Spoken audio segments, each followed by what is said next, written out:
Welcome, everyone, to another episode of Talking College Football with JJ Kitchen. Of course, I'm your host, JJ Kitchen. So in this episode, something I thought about this past week that Pat Narduzzi was asked about this week and 2 weeks ago. And it was a pretty good question, something that me personally, I've actually been thinking about quite a bit since Hugh Freeze brought it up. And that's the spring game and universities facing other schools instead of each other. That's where we're at today, and that's a topic for today. So here's my suggestion and 3 reasons why I think Hugh Freeze had a great idea about schools going to play other schools in the spring game and why it's a good thing. The first reason, obviously, if you did miss it, Pat Narduzzi was asked a question roughly, I would say, about 2 weeks ago. Jared DePaulo, who does a great job with the Tribune Review, asked the question because it was brought up in the media, especially in ESPN College Game Day. Hugh Freeze talked about how the spring game, it's kind of dull, and it's a show for guys to be safe and just to put on for the fans and nothing really spectacular to put out there. But when he brought it up, he said, you know what? Why don't we just face other schools? And it would be more fun, especially for the fans, and we'd actually have more people show up because it's an actual game and we're not facing each other. And that leads me into my first point about why this is a great thing for universities to do and why Pat Narduzzi agrees that this is actually a really good thing for schools to do. And that's that the NCAA listens, which, as Pat described, the NCAA doesn't do very well. They don't listen to the coaches quite often, if any at all. So first reason, it's really 11 guys out there at a time for each team. If you realize, obviously, in the spring game, when you're facing each other, you've got 22 guys out there. 22 guys out there all at once, all on the same team, and you're really working to make sure that certain guys don't get hurt, that you're really, you got so much more risk because you're playing so many guys more at once, and the entire game, you got your offense and your defense out there all at once. And Pat had a good point. For safety purposes and for even depth purposes, when you run that many plays and you have 4 quarters, 4 10-minute quarters, the potential for someone to get hurt just off of a funky play is quite high. And you look at it and you say, well, what are you really gaining out of the spring game when really, let's be honest, the defense is so used to the offense because they've run the same exact plays for 14 straight practices and really over the span of 4 to 5 weeks. The offense is so used to the defense, especially because they face the same defense, blitz packages, really the base defense, obviously Pitt's base quarters defense. They know what they're facing. It would almost be good for that team, for both teams in reality, to face someone different, get that game planning, really and create that surface where each player, okay, you're going through the spring practices, but then you're getting ready for that game.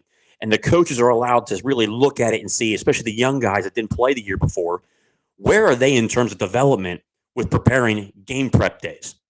What do they look like in game prep? Are they watching film? Are they putting the extra time? Are they taking it seriously that they're facing another opponent? It's not just another spring practice or another scrimmage.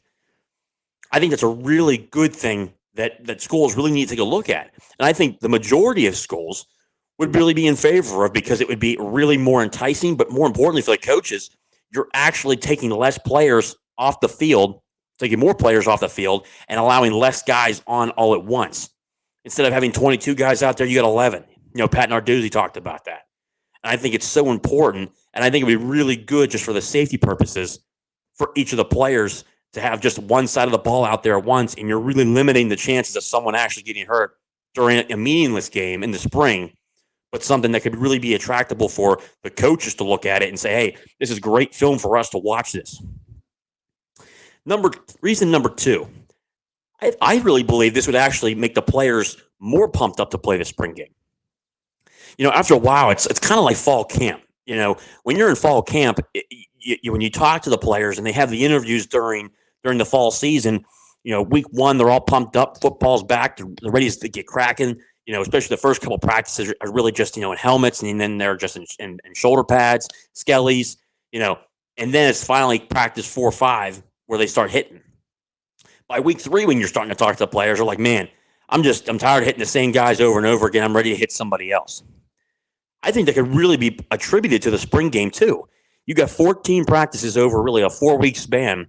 After a while, you get tired of hitting the same guys over and over again.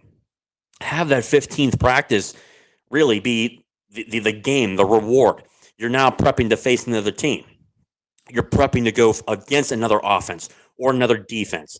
And then roughly you would do the same thing in terms of special teams, not have it live. Have a kickoff, go down the field, but no one really hits each other. You keep everybody up, keep everybody safe just because it's a spring game.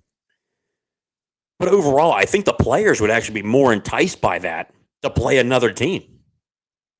And you look at it, and it's kind of actually a better benchmark because even though the teams aren't going to show a lot, they're not gonna go full blown into their playbook. Even though, for instance, for Pitt's case, in the Frank Cignetti offense, there's some new stuff that they got going on this year. They wouldn't run it. They would probably just run the same stuff from last year. I mean, they got plenty of plays for that. So it's not like you're exposing anything. You're just running the same stuff, and you get the new guys that are out there. So you're still able to develop that, but also too for the coaches, you're able to see these guys in live action before the season even starts to see where these guys are at this point. You're looking at it, and you get to review the tape and watch these guys in a live setting, especially new transfers that come in. Figure out where you are. Okay, and I think one of the good things about that is that we were able to really realize where you are, where your strengths are, but where your weaknesses are. The end of spring here, Pitt's obviously had, going into these last couple of days, Pitt had 3 open scholarships. Obviously, Miles Alston, the wide receiver here at Pitt, just a guy that didn't get a lot of playing time, was kind of falling down on the depth chart. I think we can agree that Izzy Polk, the freshman out of California, freshman wide receiver, really passed him up. I think Lamar Seymour eventually would have passed him up as well. And then the interesting part is, where does Kenny Johnson and Zion Fowler come into play? And Zion Fowler obviously was actually on spring break. Where did he spend his spring break? Not down at the beach. He was here in Pittsburgh, especially the whole week going over the offense, the Frank Cignetti offense, alignments and whatnot, just beginning to learn. So that guy's already hungry to get in here. So it's a good thing that he's there early. Obviously, when he gets to camp, there's plenty to learn. The odds that he gets on the field even early is kind of unlikely because he's coming in late. You're going to need some time to adjust, especially to the college game and the speed, understanding what the alignments are, how to read defenses, all that kind of stuff. But it's good, though, to really get the players involved. And it really helps out the coaches and the players. The players, one, they get the reward to face another team. For the coaches, you get to have actual game footage of what these guys look like. So when spring camp is over, the portal opens up. I think it's really May 1st to May 14th. Guys have to put their names in. If they're not in by then obviously they can't enter the portal. But it allows the coach to figure out, okay, here's our strengths, here's our weaknesses. Where do we need to fill in the gaps? Where do we need to fill in the gaps, whether it's offensive line or in Pitt's case, wide receiver, tight end, adding depth, maybe even depth to the offensive line. Really see where you are, and then you kind of are able to make an adjustment off of that. Now, I know spring practices will help that out a little bit. Obviously, you're there 14 days in a row. You'll be able to see these guys in person, see what they do. That's all well and good, but I think a game setting is a lot different than practice. You're able to see a live format of what they do, their instincts, their athleticism. Are they quick twitch? Are they thinking too much? Where are they at in terms of their development, especially transfers? There's just a lot of pros to it to say, hey, to play another team is a good thing. Reason number 3, the teams that I would have Pitt face are Duquesne or Robert Morris. Okay, and here's why. Obviously, Duquesne being a part of the city, a close proximity. You have the game at Acrisure Stadium. You involve both fan bases. You certainly can charge a minimal fee for the games. Maybe split the admission. You'll have obviously concessions like what they had obviously this year. I think you can actually draw a good crowd for that. Maybe even create a rivalry almost just for the spring game. I think guys would certainly love that. Or even Robert Morris, which is up in Moon Township. That's a short drive for them. I think it's just good for them to figure out where they are. You'd love to see obviously, Pitt versus Penn State during the spring, but guess what? That's just not a reality. Heck, you can't get Penn State to play during the regular season because they're scared to play. They're certainly as hell not going to play during the spring during a meaningless game, and God forbid someone gets hurt, and God forbid they lose a scrimmage. That's another thing. So So overall, you look at that, and if you could imagine that game, even if it's even if it's a spring game or not, that would be a physical football game to say the least. But it would be good to have Duquesne come in here, or a Robert Morris, or even someone else relatively close. If you had maybe like a St. Francis come down, that's another school you could take a look at. Or if you really wanted to go down lower, if West Virginia didn't want to face a certain team, you could bring someone else down from the West Virginia area, like Marshall or something like that. But I think that would be really cool is if you had an annual spring game against like a Duquesne or a Robert Morris. Obviously, I think it's important that Pitt should be playing Duquesne in basketball. That's a rivalry that should be played every single year, and there's no excuse for it not to be played. I saw some Pitt fans saying, "Well, does it help Pitt with the scheduling and whatnot?" I don't want to hear that garbage. That's like Penn State stuff. If it doesn't help your schedule, then why are you facing Alcorn State? Why are you facing Florida Gulf Coast or any of those teams, or St. Mary's? Same thing goes with Penn State facing Akron or Georgia State. Any of those teams, those small little schools. So at the end of the day, basketball Pitt should be playing them every single year. But imagine just having that game during the spring. I think the fans would enjoy it. Let me know in the comments what you guys think. When you see this video, drop comments below. Let me know what you think. Did you want to face Duquesne? Would you want to face Robert Morris? Or would it have to be Penn State? Would it have to be Marshall or a Cincinnati or something like that? Something that's obviously not on the schedule. But what other team would you really want to face? There's two Division I schools right here in the city. Obviously Robert Morris being in Township, not a far drive at all. Tell me, who would you guys want to face, or not have it at all and just continue to have them face each other?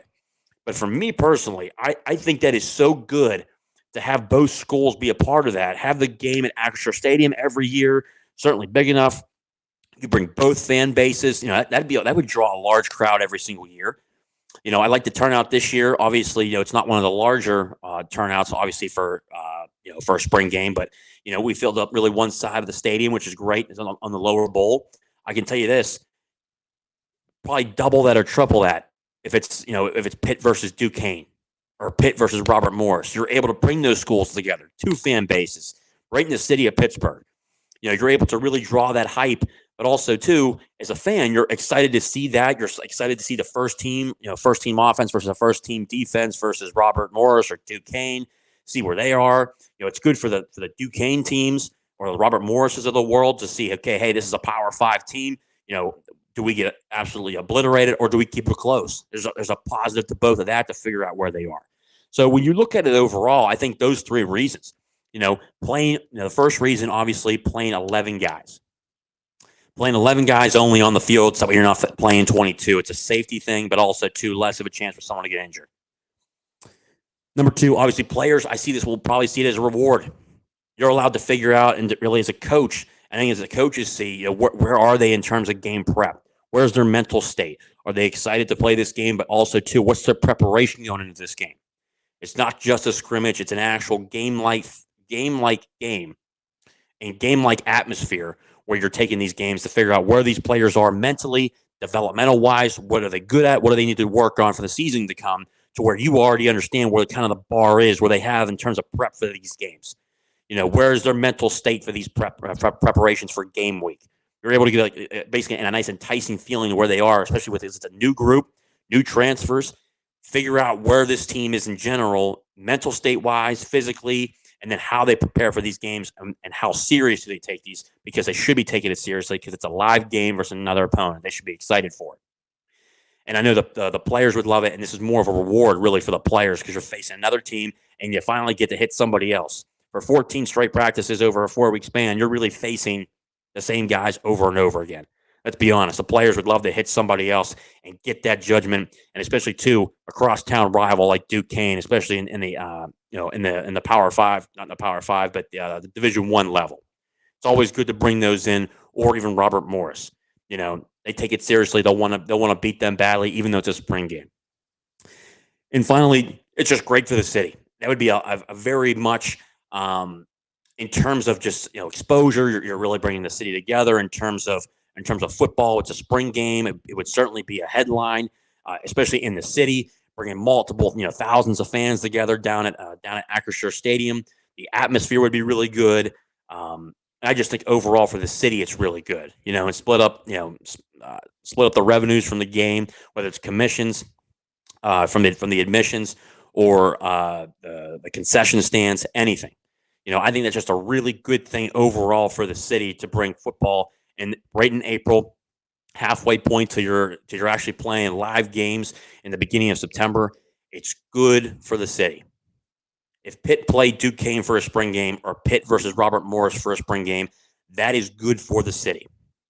And I think it actually provides more of enticement for fans, and more fans will show up to these spring games because it's a live game against another team. And certainly the games aren't just for the fans, it's for the players too, like I stated. It's for these guys, these players, to figure out where they are in terms of what they've learned, installations, where you are, how these guys prep for games, how do these new transfers look, how are the guys from last year who were bench players and backups now becoming starters, what do they look like, and allowing the coaches really to have real game film, real good tape to watch on these guys to figure out where they are, what's your strengths, and what's your weaknesses. Because now the transfer portal opens back up. You figure out what your strengths are, where your weaknesses are. Okay, let's fill in the gaps. Does anybody in the portal meet our needs? And we can really find attributes and players who can be productive. And, one thing I really did like what Narduzzi said, it's not about finding just like any guy. It's about, our talented guys. It's about finding the right guy, the guy that fits the culture, the guy that fits the team, the guy that fits the role that they need. And how does that person become productive in that building, but also attributes to a good culture? Because Pitt has a tremendous culture in the football program because of the players they bring in. And that's why Pitt these last 2 years have been successful on the football field. 20 wins in 2 years, an ACC championship, a Sun Bowl victory over number 18 UCLA, with more than 5 starters missing. That doesn't happen by accident. That's off of hard work from this coaching staff, from the players, and the buy-in. Because you have to have good culture to figure out if you're going to beat these teams. If you don't have a good culture, you lose those games. And you fall into a trap. And you fall into losing streaks. But not this team. This team understands what a good culture looks like, how they want to win. They play for each other. Nick Patty in his last game, guys, instead of going towards the NFL prep, some guys stayed back. Jared Wayne, a classic example, plays that last game. You figure out what you have. And when you bring guys in, they fit the mold of your culture and where you want to go and what you want to be for that upcoming season. So in the comments below, guys, let me know what you guys think. Subscribe to the channel. Please subscribe, like, comment, and share. Share it with your friends. That way they can see what we're talking about here. They add their comments down below. Would love to hear what you guys think. Am I right? Am I wrong? What do you think? Duquesne, Robert Morris, or another team? Or keep the spring game the way it is, where they're just facing each other at this point. Love to hear your comments. Again, always, guys, so appreciative of your support. It was so cool to see you guys at the spring game. Everybody coming up to me. That was so cool, whether it was in the stands or on the field. It was a great conversation. Love it when we have those conversations. And again, as always, go to Pitt. And until next time, guys, I'll see you.